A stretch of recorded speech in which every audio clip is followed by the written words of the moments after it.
आज हामी भ्रष्टाचार निवारण ऐन 2059 को एउटा निकै महत्त्वपूर्ण दफामा केन्द्रित हुँदैछौँ। यो हो दफा 50। यसले सार्वजनिक पद धारण गरेका व्यक्तिहरूको सम्पत्ति विवरणबारे कुरा गर्छ। हो, कसरी र कहिले बुझाउने भन्ने नियमहरू छन् यसमा। अनि यो जानकारी हामीले सिधै ऐनबाटै लिएका हौँ है। हाम्रो उद्देश्य चाहिँ यसका प्रावधानहरू अलिक केलाएर हेर्ने हो। ल सुरु गरौँ न त। सार्वजनिक पदमा बसेपछि यो सम्पत्ति विवरण बुझाउनै पर्ने नियम किन यति महत्त्वपूर्ण होला? खासमा यो सार्वजनिक जीवनमा पारदर्शिता अनि जवाफदेहिता ल्याउने एउटा मुख्य तरिका हो। ऐनले के भन्छ भने सार्वजनिक पदमा भएको व्यक्तिले आफ्नो मात्रै होइन आफ्नो मात्रै होइन र होइन, आफ्नो परिवारका सदस्यहरूको नाममा रहेको सम्पत्तिको विवरण पनि पेश गर्नुपर्छ। र अझ महत्त्वपूर्ण कुरा के छ भने सम्पत्ति के छ भनेर मात्र पुग्दैन, त्यो सम्पत्ति कहाँबाट आयो, मतलब त्यसको स्रोत वा प्रमाण, ऐनमा निस्सा भनेको छ नि, हो त्यो पनि खुलाउनु पर्यो। यो कसरी कमाइयो भन्ने प्रश्नको जवाब खोजे जस्तो हो। परिवारको पनि अनि स्रोत पनि खुलाउनु पर्ने।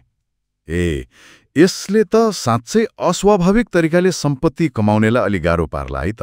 हो नि। यो विवरण पेश गर्ने समय सीमा चाहिँ कस्तो छ? कहिलेसम्म गरिसक्नु पर्ने? यसको लागि एकदम स्पष्ट समय तोकेको छ। यदि कोही भर्खरै पदमा नियुक्त भएको हो भने पद सम्हालेको 60 दिनभित्र। 60 दिनभित्र हो। अनि पहिलेदेखि पदमा रहेकाले चाहिँ ऐन सुरु भएको 60 दिनभित्र बुझाउनु पर्थ्यो। त्यसपछि चाहिँ हरेक आर्थिक वर्ष सकिएको 60 दिनभित्र फेरि अद्यावधिक विवरण पेश गरिराख्नुपर्छ। हरेक वर्ष? ओहो, यसले त निरन्तरता दिनै भयो। तर कहिलेकाहीँ 60 दिन त अपुग होला नि।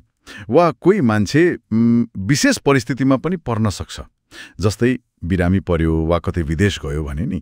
केही छुट जस्तो केही छ कि? छ। ऐनले त्यो पक्ष पनि हेरेको छ। यदि कसैले मनासिब कारण देखाएर म 60 दिनमा सक्दिनँ भनेर अनुरोध गर्यो भने सम्बन्धित निकायले थप 30 दिनसम्मको म्याद दिन सक्छ। 30 दिन थपिने भयो। यो त भयो सामान्य अवस्था है। हो, सामान्य अवस्थामा। अनि अघि भनेको जस्तो विशेष परिस्थिति, लामो बिदा वा विदेश गएको बेलामा?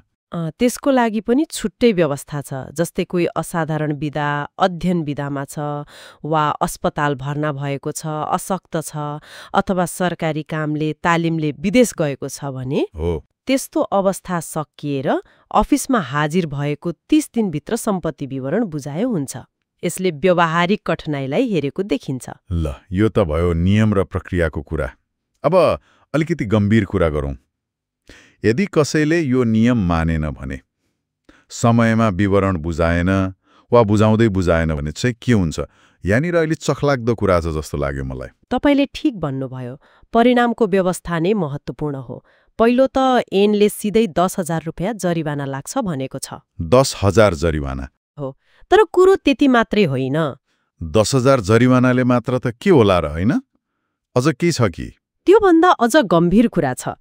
यदि कुनै राष्ट्र सेवकले तोकिएको समयमा सम्पत्ति विवरण बुझाएन भने नि कानूनले नै के अनुमान गर्छ भने उसको र उसको परिवारको नाममा गैर कानूनी रूपमा सम्पत्ति आर्जन भएको हुन सक्छ भन्ने अनुमान गर्छ।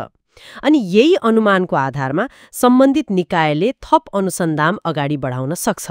ओहो, मतलब विवरण नबुझाउनु नै शंकाको पहिलो कारण बन्ने भयो अनि अनुसन्धान सुरु हुने। त्यही त, विवरण नबुझाउनु आफैमा एउटा गम्भीर विषय बन्यो र छानबिनको ढोका खुल्यो। यो जरिवाना तिरेर मात्रै उम्किने कुरा भएन। यो त निकै कडा पो रहेछ त।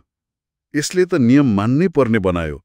तर यस्तो व्यक्तिगत विवरण बुझाएपछि यसको गोप्यता नि के हुन्छ? सबैले हेर्न पाउँछन् र? पाउँदैनन्। ऐनले त्यो पनि भनेको छ। दफा 50 को उपदफा 4 मा के लेखेको छ भने यसरी पेश भएका सम्पत्ति विवरण गोप्य राखिनेछ। गोप्य रहने भयो? हो,